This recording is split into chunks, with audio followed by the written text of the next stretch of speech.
이민수의 경제토크 유니스토리 자산운용 김장렬 본부장님과 포트폴리오 전략 세우겠습니다. 예전에 저한테 이런 얘기를 한 사람이 있습니다.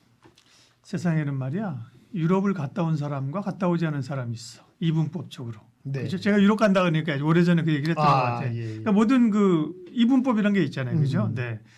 예를 들어 뭐 그런 식으로 그죠? 네네. 최근에 우리 주식시장에서는 수출주와 내수주 그죠? 네네. 결국 수출주가 관세 때문에 안 되는 거잖아요. 그죠? 안 되는 거죠. 반도체 얘기됐지만 반도체, 자동차, 2차 전지 다 안 되잖아요. 그죠? 그렇죠.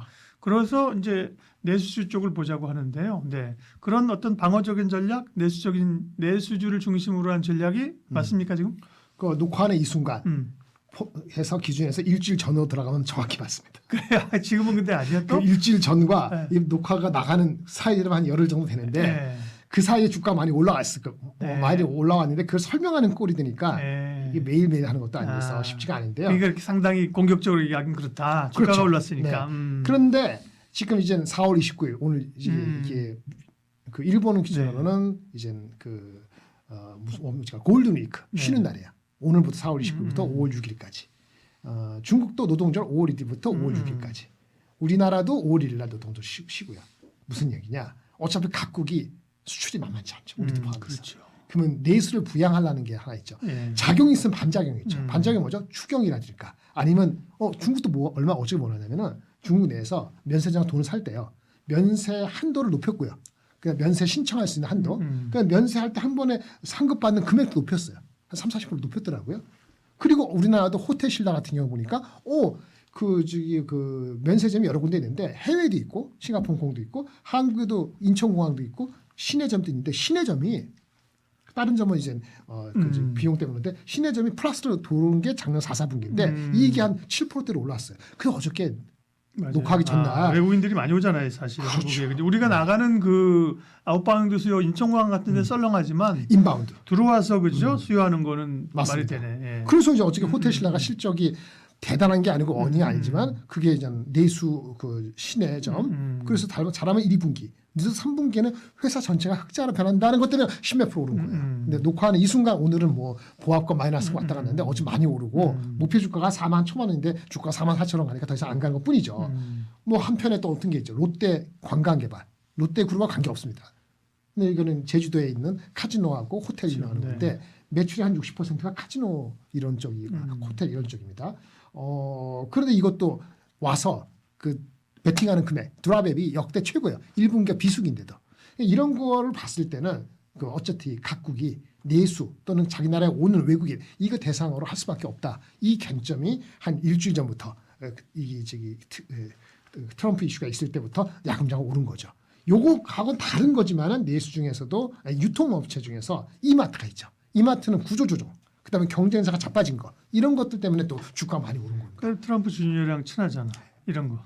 그것까지 2차 저차에서. 네. 근데 두 개 다 뭐냐면 밸류를 측정할 수가 없어요. 턴어라운드 할 때는 PBR, PER 뭘 갖다 붙여도 안 됩니다. 그렇다고 26년도 걸 땡기기에는 밸류가 어닝에 대한 언서티가 계속 있다 보니까 이거는 약간의 트레이딩과 모멘텀 플레이를 할 수밖에 없는 건데 말씀드린 이 순간에 목이 차거나 이미 많이 온 게 있어요. 굳이 얘기하면 롯데관광개발은 목표 주가, 애널리스트 목표 주가하고 지금 현재 주가하고 많이 올라왔습니다만 괴리가 아직 남아있다. 이 괴리 얘기라는 건 뭐냐면 에너지 목표 주가가 100인데 주가가 뭐 좋다 그래서 막 펌프질해서 99가 왔잖아요. 그때 가면 안 돼요. 그때 가면 안 됩니다. 그때 한 10%, 15% 이상 업사이드가 있고 안전하면 20% 업사이드 있어야 되는 어차피 겁니다. 목표가가 가는 게 아닌데. 네. 그죠? 네. 그래서 우리 뭐 조선주도 좋고 방산도 좋고 다 좋은데 이 목표 주가 괴리가 5% 갔을 때 그날 쫓아가는 건 바보 되는 겁니다. 막 좋은 뉴스 나올 때. 뭐 이렇죠. 그런 측면에서 말하면 내수 업종이 아직 남아 있고 리포트가 나온 게 이게 한 일주일 됐는데 이런 얘기 나옵니다. 우리나라 대선이 있죠. 지난 20년, 2000년 이후부터 치러진 5번의 대선 중에서 소비 심리는 어쨌든 개선됐다. 3%포인트. 그리고 추경을 하면은 내수 업종 전반적으로 주가는 그 다음에 한 2개월 정도에 14% 정도 올랐다는 통계가 있답니다. 신한증권 나온 리포트예요. 그런 것들이 나오면서 내수에 대한 기대치를 높였다라고 말씀드릴 수 있겠고 지금 4월 말 5월 초에는 이러한 인바운드에 대한 이벤트성의 모멘텀도 있다 보니까 이런 쪽에 관심을 갖는 거 아니냐 싶습니다. 처음에 말씀하신 것처럼 유통이 먼저 관심이 있었죠. 네. 그죠? 백화점이나 이런 쪽이었고 맞습니다. 말씀하신 이마트나 이런 대형 할인점. 네. 제가 볼 때 쿠팡이 좋아 보이던데. 쿠팡은 한국에 상장돼 있지 않죠. 미국에 상장돼 있죠. 그 밸류에이션까지는 제가 신경이 안 나서 그럴 것 같긴 한데 네. 글쎄요. 어느 정도까지 밸류 찰지 제가 잘 모르겠네요. 네, 갑자기 들어오시면 제가 답을 못합니다. 네, 왜냐하면 주변에서 그 쿠팡 쓰는 사람들이 많아요. 왜냐하면 지금 그 맞아요. 배달의 민족, 배민족이란다. 배민의 그 수수료 정책 이런 것 때문에 짜증나는 사람들이 맞아요. 많잖아요. 근데 네. 쿠팡은 뭐 쿠팡 그 회원 가입하면 즉각 이제 맞아요. 그 월 얼마만 내면 그죠? 저는 제가 집에 퇴근하면서 제가 픽업하고요. 와이프는 쿠팡하고 배민은 안 해본 지가 하도 오래돼요. 그다음에 컨텐츠도 무료로 주잖아요. 쿠팡 같은 경우 그러네요. 그런 전략들로 아. 해서. 근데 다만 문제는 말씀하신 것처럼 이게 나스닥에 상장돼 있는데 상당 부분 매출은 한국에서 일어난다 그죠? 이런 고민이 있는데 이건 그 메인이 아닌데 제가 요즘 그 이제 재밌게 보고 있어 서 잠깐 말씀드린 거고요. 네네. 그다음에 그럼 유통 다음에는 또 뭐가 있을까요? 뉴스가 없네. 화장품인데요. 이건 성격이 다르죠. 이거는 관세 영향이 있습니다. 지금 보편 관세 10% 한 거는 영향이 있거든요.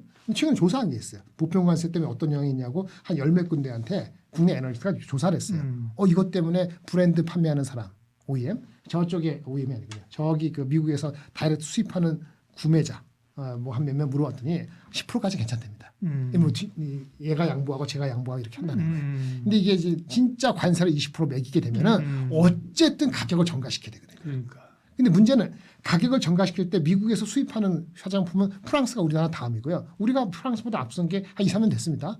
근데 프랑스 있고 중국은 마켓시어 적습니다. 한 8% 되고 다른 나라도 있고 미국 네 로컬 업체도 있겠죠. 근데 관세 입장은 그렇게 우리가 불리한 거 상대적으로 불리한 게 아니에요. 근데 문제는 이 물가가 올라가고 전가시키면 수요 자체가 성장하는 게 15% 가려다가 11% 될까 봐 걱정되는 거죠.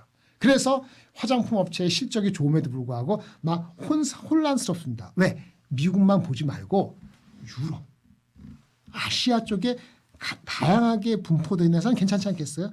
그래서 나오는 게 여기 아모레프스핀 아니면 APR 아니면 코스맥스, 실리콘2 이런 회사들이 의외로 미국만 목매달리고 있지 않아요. 그리고 의외로 유럽 쪽의 성장이 마켓이 큽니다. 그래서 관세 이펙트가 전혀 없는 게 아니기 때문에 그거 할 때까지는 좀 다양화된 포지션이 있는 주식이 낫다.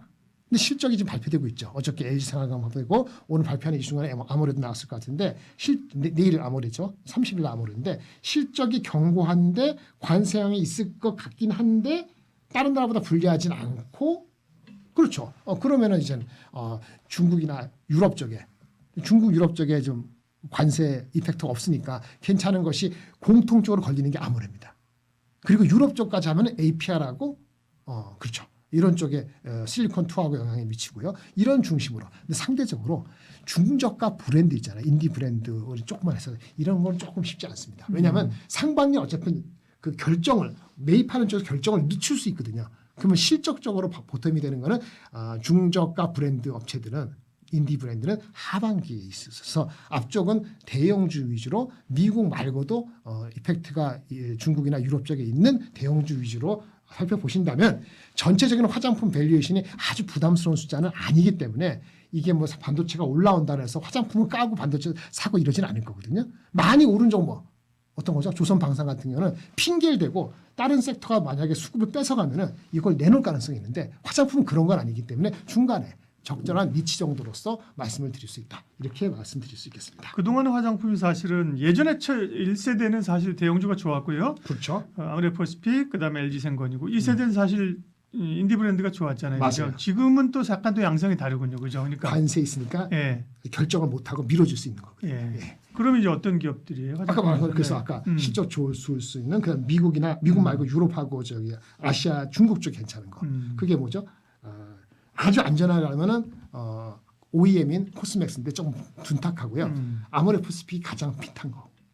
물론 미리 갔기 때문에 지금 주가 레벨이 많이 높아진 것 중에서는 APR하고 프롬텍코리아가 미리 갔습니다. 여기서는 밸류가 아주 편하진 않을 거예요. 그냥 안정적으로 추라면은 아모레퍼시픽, 코스맥스. 모멘텀이 살아있다고 치면은 네. 프롬텍코리아, APR 정도가 가장 먼저 눈에 띈다라고 말씀을 드릴 수 있겠고 이 관세가 조금 수그러드는 기미가 보이고 하반기를 기대한다면 그때쯤에는 중저가 브랜드 업체들도 눈에 들어오겠죠. 예, 이렇게 말씀을 드릴 수 네. 있겠습니다.